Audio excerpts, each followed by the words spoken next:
بعدی عذاب و شکنجه‌های 4 ساله و منع دیدار با هم دیگر، روز چندم است که مقامات زندانی رقمی 1 شهر دوشنبه به زندانیان سیاسی اعضای ریاست عالی حزب نهضت اسلامی تاجیکستان اجازه دادند با هم ملاقات و گفتگو نمایند.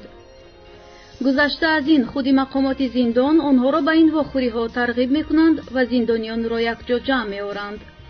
زندانیان سیاسی این مؤسسه اصلاحاتی به خصوص اعضای ریاست عالی حزب نهضت اسلامی تاجیکستان محمد علی فیض محمد، زبیدالله رازق، حکمت الله سیف الله زاده و رحمت الله رجب چند روز اخیر به التفات و مهربانی غیر انتظاری مقامات زندانی رقم 1 روبرو شدند.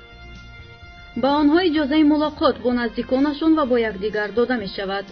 این هم در حالی است که در 4 سال محبوسی با شدت از واخوری آنها با یکدیگر به خصوص جمع شویشان پیشگیری می شد.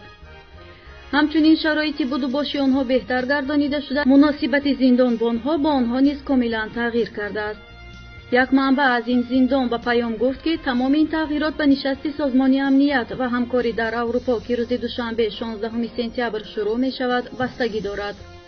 مقامات مخصوص این واخوری و جمعشوی اعضای زندانی حزب نهضت اسلامی تاجیکستان را تشکیل کردند تا آن را ثبت کرده در نشست ورشوا نمایش دهند. این منبع گفت که چند زندانبان و محبوس سپارش گرفتند واخوری نهضتیان به خصوص حالتهایی را که آنها با هم صحبت میکنند و میخواندند پنهانی ثبت نمایند.